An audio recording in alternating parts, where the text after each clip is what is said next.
for the Marmite Housing, a People's History project. My name is Rachel Kelly and the respondent's name is Billy Ferrie.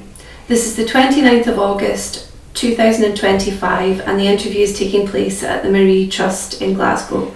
Thank you very much for agreeing to be interviewed for this project, Billy.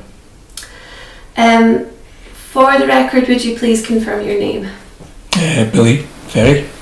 And what year were you born, please, just the year? 1960. And where were you born? Glasgow. And where do you live now? Glasgow. Okay.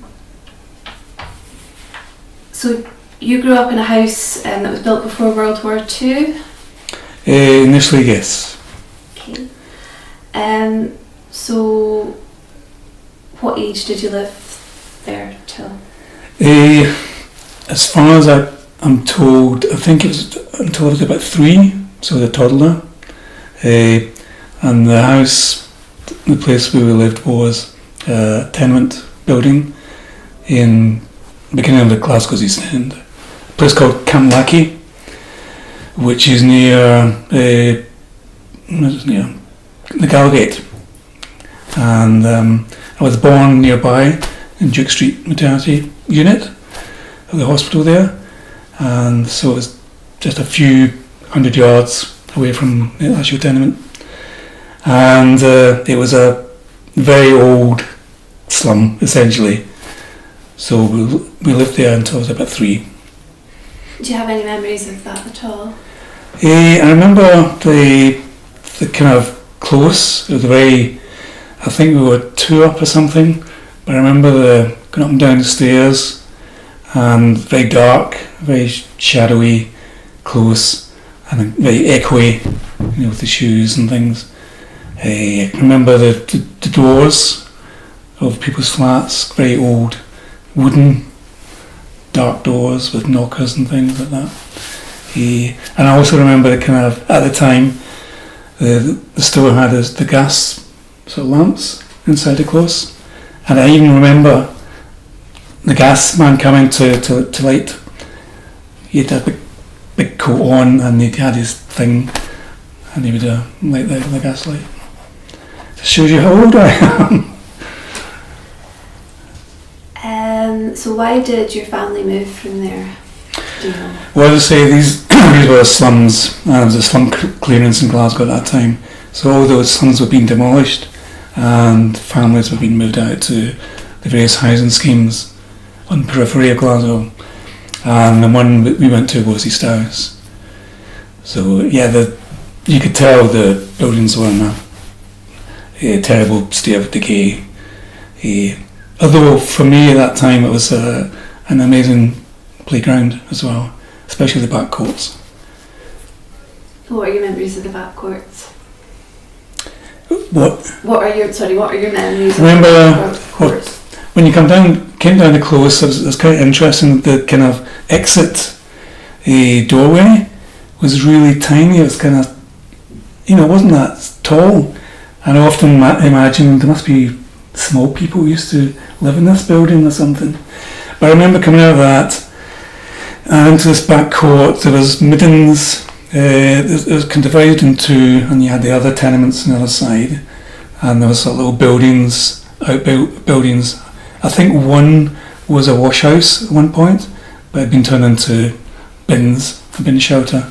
But I remember the bin shelters and the sort of grey metallic square bins and ash, coal ash everywhere.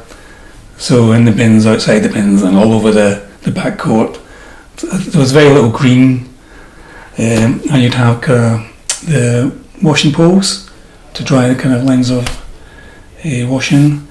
And I can remember you would see the pipes, drain pipes, sort of cracked, and it hadn't been raining, water just rushing down and splashing big puddles on the ground. But yeah, I remember sort of playing in the middens with the ashes, and some of the older kids would be jumping on top of these sort of little buildings. Okay.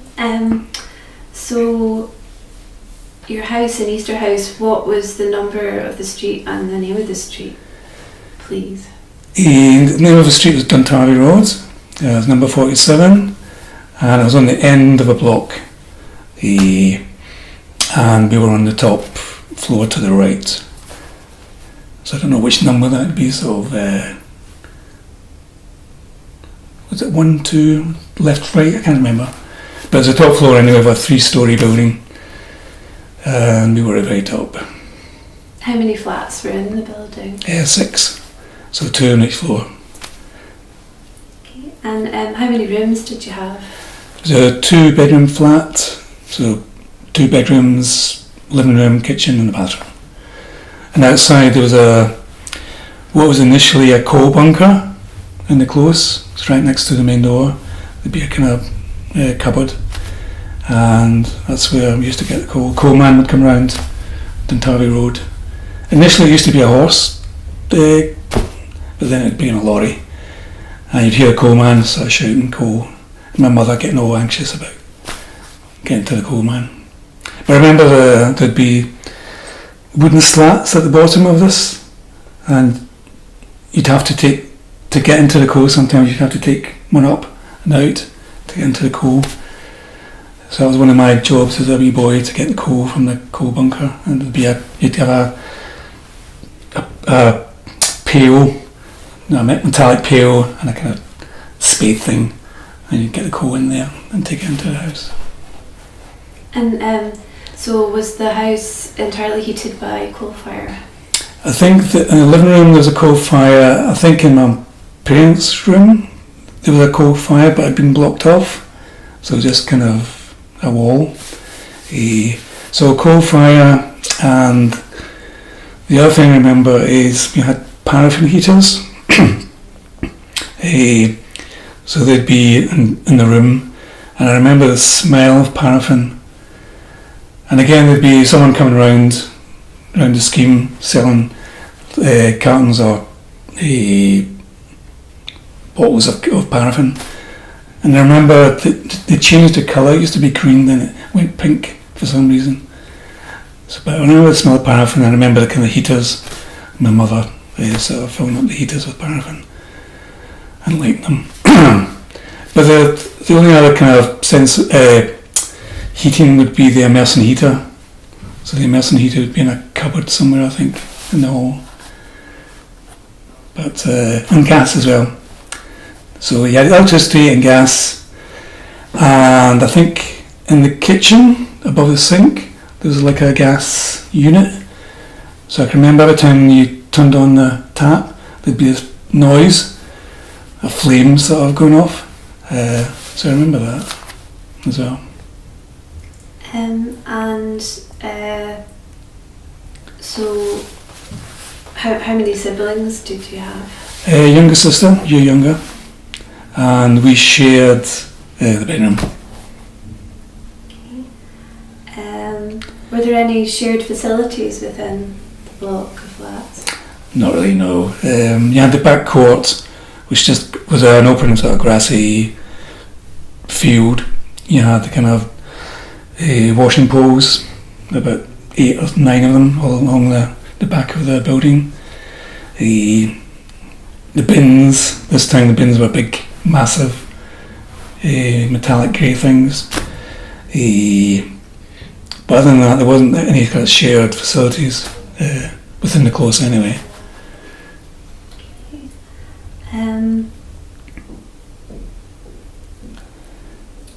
What are your most vivid memories of that home, would you say?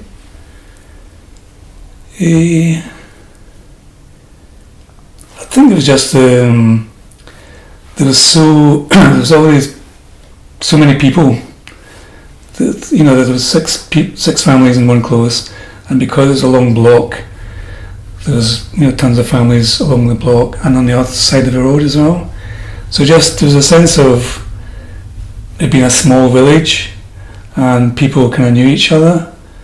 So you got to know your neighbours, and the neighbours in the next close and all that sort of thing. Some of the kids you'd go to school with, and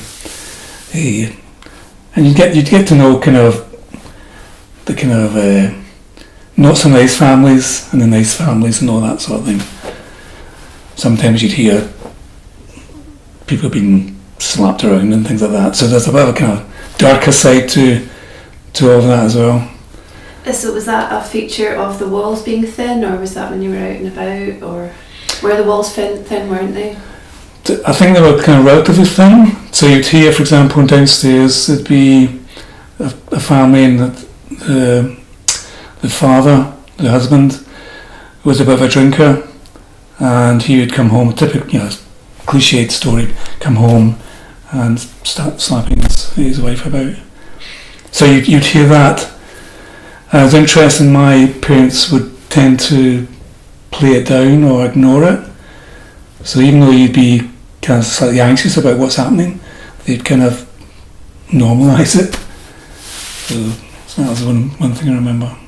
So was that family beneath you for a long time? When you yeah. And again, because they'd been there for a long time and that was an aspect of the behaviour there, it became a normal thing. You expected it, so it wasn't shocking anymore. So did you play out in the back court with your pals? Very much so. It was as I say, there's a green area. There were these washing poles which had a kind of horizontal bar at the top, so you could actually go up and down, just jumping onto the pole, the swing. Then you go to the next one. So you spend hours doing that sort of thing.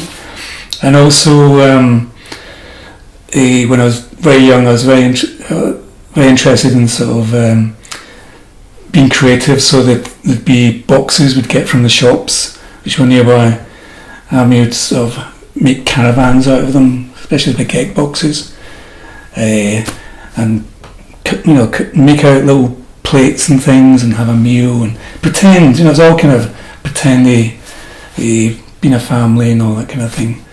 But I used to spend hours doing that with my pals. And did you go out into the countryside near Mr. House? Yes, at the time, I think it's still the case, there was farmland nearby. So me and my pals, I think today it probably wouldn't be allowed, but me and my pals at a very young age would be going for long walks there was about 2 or 3 lochs nearby. I don't know what they're called now, but one was called Jumpelia Loch. The other one was called Gatloch, and there's another one I can't remember the name of. But we used to go to these lochs, and that meant cutting through farmland. So there'd be these single track roads with fields on either side, and especially in the summertime when the school was out, you'd spend a lot of time doing that sort of thing.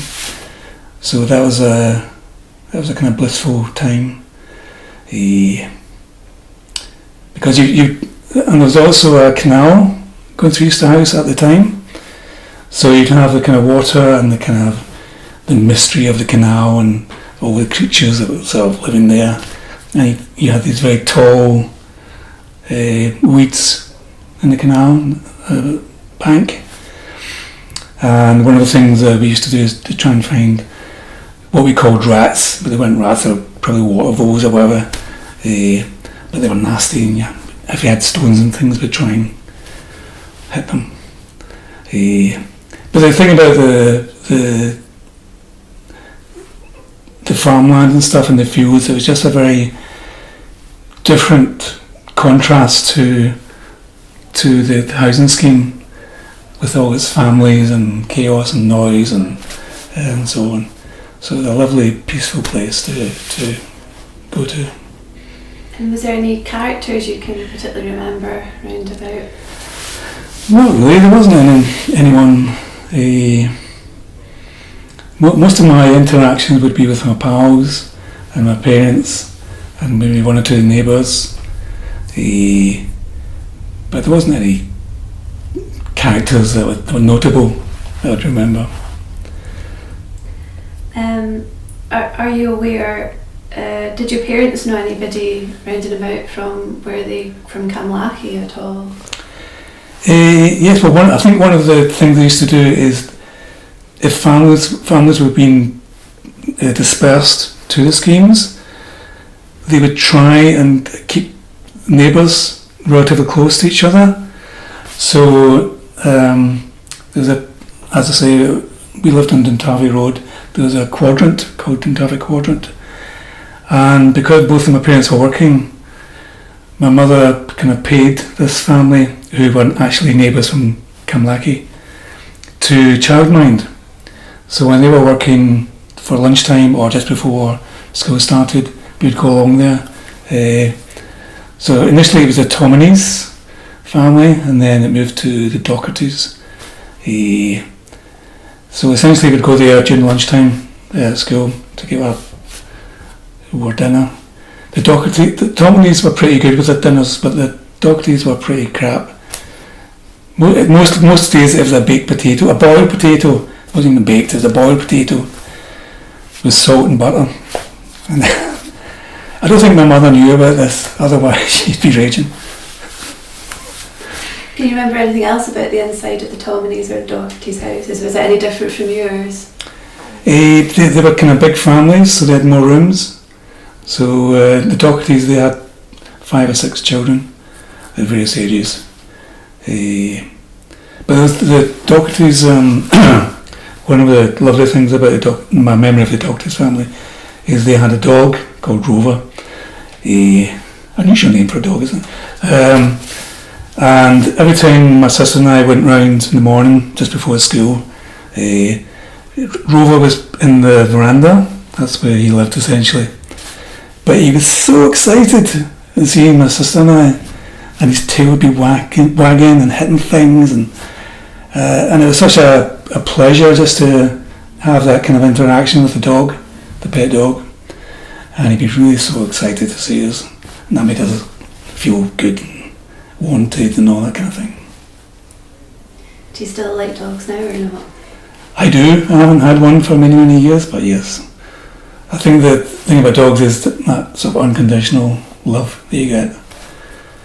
I've had cats as well, but their love is conditional. So you mentioned the potatoes at the Dochertys. What are your memories of food at your own home? My mum wasn't the greatest of cooks. So things like potatoes was a main staple. Mince, so potatoes and mince. Egg and chips and beans. Soup. Things like that. I can remember because she was brought up in a kind of poor household herself, things like porridge was a kind of mainstay, and I was used to kind of sweet cereal type things, breakfast, but for some reason she wanted me to start eating porridge, and I can remember that she'd put it down in front of me, and it was kind of a thick, gloopy consistency, and I thought it was like sick. So, and because I could smell it, and it looked like sick, and the texture was like sick, I actually started retching up, and I was like, "Oh, you that," and she shouted at me. So swearing at me, "You eat that porridge, I get nothing." So I was forced to eat this porridge. Did your sister eat it? I can't remember actually. How old were you when the porridge came on the scene? The porridge trauma experience. Probably about 8 or 9, I think. Were there shops nearby? Yes, across the road to the right there was a kind of block of shops. Behind it is where they put out the kind of boxes and things. That's where I got my stuff for my caravan and all that sort of thing, my castles. And above the shops were pensioner flats. So there was kind of steps either side of this block, so you could go up to the pensioners' flats. When I think about it, why you put steps going up to pensioners' flats, but that was years ago, so maybe they didn't think things through properly. Was there any health centres close by? I don't recall any health centres. I do remember about 10 minutes walk away there was an isolated building. It was almost like an afterthought, but that's where the dentist was. And I can remember going to the dentist when it was a wee thing. And I can remember, again, a traumatising experience. I can remember this big black thing going over my face and the smell of, I don't know what it was, chloroform or gas or something. But I can't remember what's wrong with my mouth or my teeth. But I remember that, going in there and hating it. So was your school close by? Yes, Blue Atomic Primary School was the name of it. I was about 5 minutes walk away. There were pitches, football pitches, and then the secondary school, Westwood Secondary. And near the primary school there was a church across the road. I think it was called St Andrews. And 5 minutes away from the school was also Blue Atomic Park. And within the park there was a kind of swing park area as well. So in terms of schools and parks and things, it was very well served. The shops, the block of shops, I think there was a Galbraith's, which is kind of a little type supermarket type thing, a butcher's and a baker's, a newsagent's shop. I think, was it a betting shop? I can't remember. But it was a place where you could get alcohol anyway, there as well.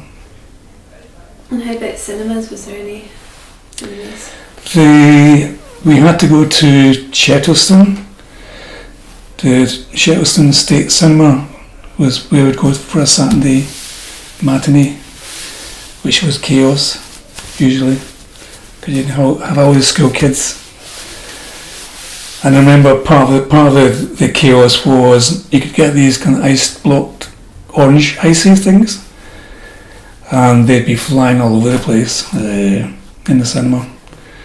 But that was the place you'd go to.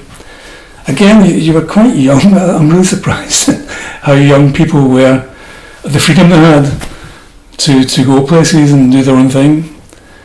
There's obviously a lot of trust from the parents that the kids would be okay or they'd look after each other.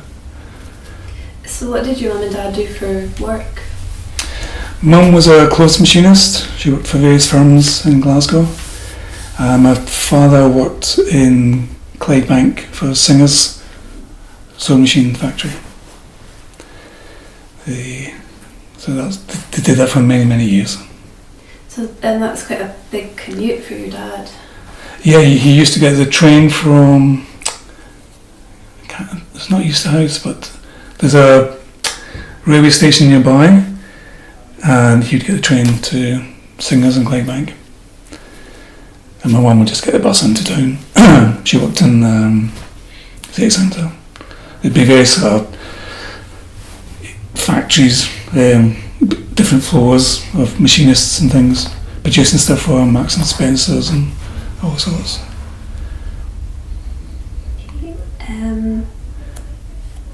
So any memories of outings, etc. at school or Christmas shows or anything like that when you were at primary?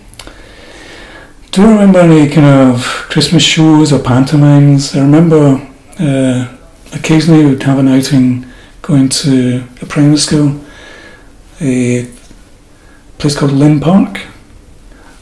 I can remember going there. Again, if you're coming from Easter House to these new places, these were wonderful exotic places. So Lynn Park was quite an exotic place. But I can remember the smell of mint. So somewhere in the park there was all these mint plants. I just remember the smell and think, oh, this is lovely. It's a beautiful smell. Other than that, I can remember there was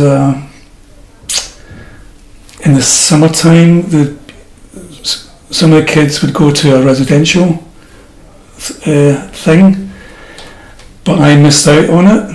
There was a place called Galloway House, I think it was called. So a residential place where kids could go for a month. I don't think my mum got the letter to explain that this was available. So I didn't get to go. So that's how I spent my time going around locks and things like that in these areas. Did you go on any holidays at all? Yes, my mother had relatives in Fife, so we used to go to Dunfermline in Fife, and there's a kind of wee sea town called Burnt Island, so we used to go there. But we also went to there's a caravan park on a farm in a place called Anstruther, and that was idyllic. That was beautiful. Little kind of fishermen's cottages and all kind of whitewashed and narrow streets, and you had the kind of there's a little harbour called Celladike, which is amazing. And in Anstruther they also had a little fun fair during the summer for all the kind of holiday makers that went there. One of the things my sister and I used to do is collect what we call whelks, mussels and things like that on the seashore. And there was a kind of merchant in Anstruther town who would buy the stuff off you, to weigh them and give you money for your whelks. So I remember that, and the smell of the sea was very evocative of that kind of place. Okay, so how long would you go for? It'd be a kind of fair fortnight, so about 2 weeks. Okay, so what about high school?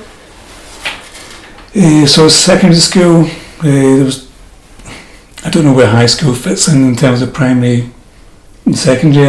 At secondary school we went to after primary school. It's just the term I use for it, but secondary school basically, yeah. So from 12 to 17 or whatever. Westwood Secondary School is where I went to, and that was really interesting because it was a totally different experience to primary school. At primary school I was a teacher's pet, so I got loads of attention. That's probably annoying wee so-and-so, but I got loads of attention. But once we went to secondary school, everything changed. It was more anonymous.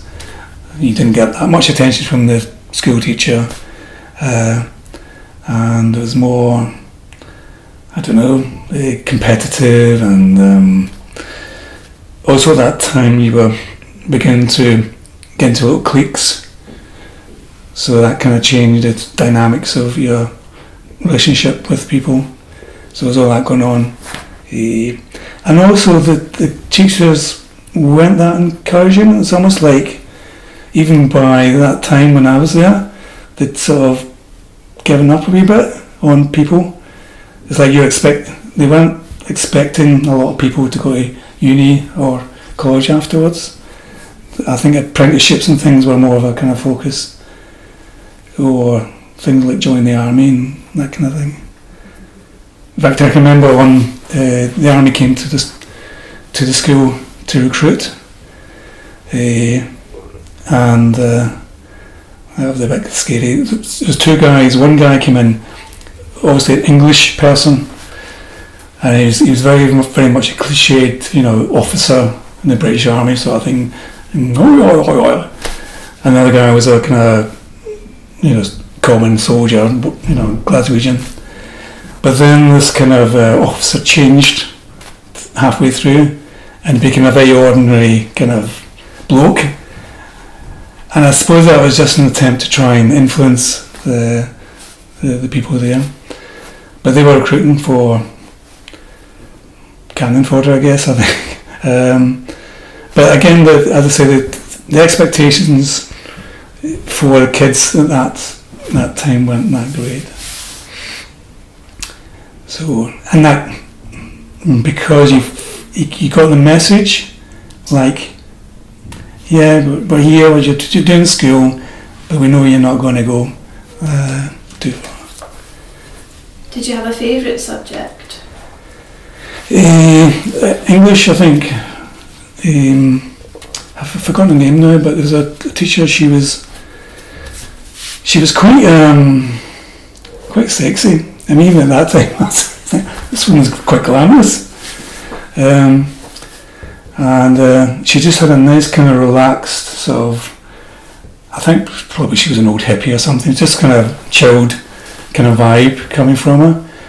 But because she was relaxed and comfortable, and she engaged with you, and she's one of the few who was genuinely interested in you and what you had to offer and some of your ideas. So yeah, she was good. Do you remember her name?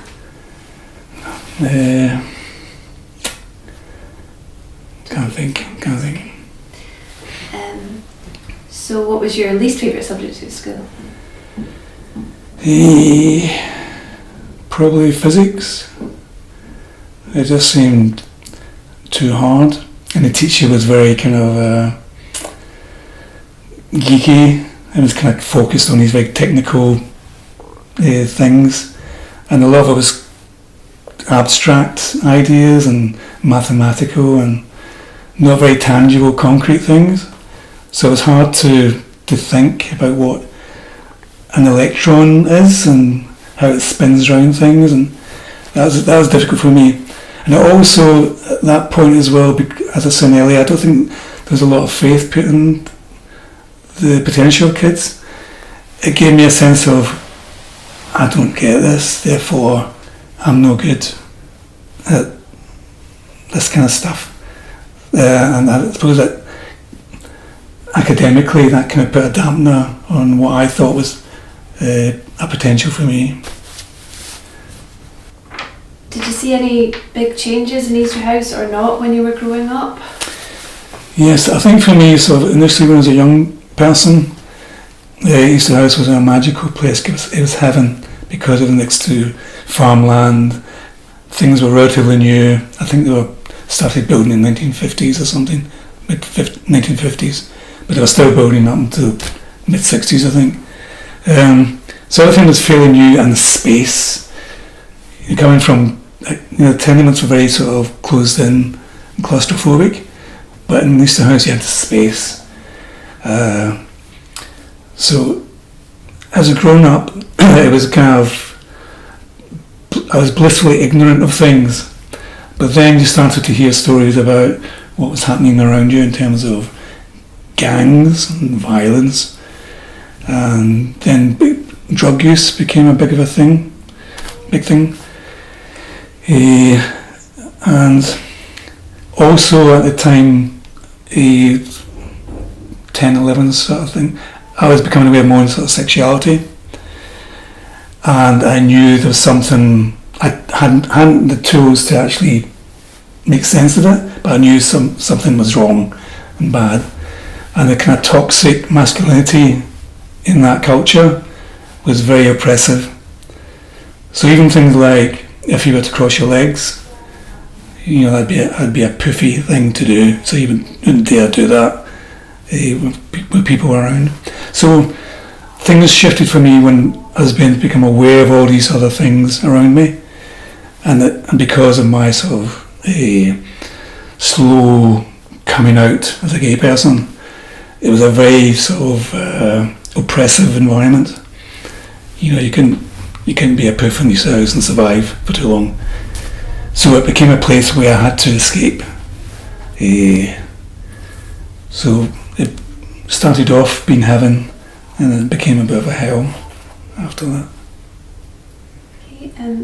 Okay, do you have any views? Do you remember any media portrayal of Easter House when you lived there, or? Yeah, when there was more information about the gangs and the violence and the drug use, the media would reflect some of that. So you'd come home from school and the news would be on, and you'd see stuff about Easter House, about the scheme, and it being the worst for this and the worst for that. And that's where you came from, and that's who you were part of. So how the media portrayed Easter House at that time I was growing up was very negative. And I can remember one time there was various interventions. So Frankie Vaughan, who was an American, I wouldn't say pop, but he was a singer. he came over, and there's a thing called the East House Project, where he'd try and engage with the youth to get them on the straight and narrow and all that sort of thing. So there was various celebrities who'd come to visit to try and sort of help out, but it just seemed to get worse and worse as time went on. Would you say that the media portrayal was fair or not? I think it probably was up to a point, but because you identified with the area, you were hypersensitive to any sort of criticism, because that was a criticism about you personally. And even when you went to visit family or were introduced to people and they say, "Oh, where are you from?" you'd be very careful about saying, "I'm from East House." And are you aware of any other areas of Glasgow that would have had that same? Very vaguely, I'd hear of Castlemilk or Pollock, places like that, where there'd be a drum chapel with a similar sort of demographic, similar sort of issues. But I hadn't any connections with any of the other schemes. Did you visit any other parts of Glasgow when you were growing up? Not really. Before the tenement building that was raised when I was a toddler, before that was demolished, my mother would take my sister and I to go back to see Mrs. Adams in the close where we used to live. Mrs. Adams was an adopted granny, because both my grandparents either side had passed away, and my mother thought, "Oh, they need to have a granny." So we used to go and visit Mrs. Adams, and it was a lovely sort of experience. It was a Saturday afternoon. She'd eat us dinner, and she had I can remember a budgerigard, which was next to the window, and the window was facing the back court, and there'd be a clock ticking, kind of slow clock, and she had a coal fire still, and a kind of wally dugs, and I can remember the smell of mothballs in the air. And before we'd leave, the adopted granny, she had this kind of Chinese sort of tea caddy type thing, lacquer, and in it were threepenny bits. So she would give my sister and I a threepenny bit before we left. Do you know if she had her own grandchildren? I don't know. I think she was just. My mother thought, "My kids need a granny, right? You do," and so I don't know much about her story. Okay, Billy, that's all my questions. Is there anything that I've missed, or anything that you would like to add? No, I think that's about it. I think it's one of these things where the more you're asked to recall, the more new memories start to come up. You think, "Oh, I forgot about that." So I could probably tell a slightly different version of this story several times over.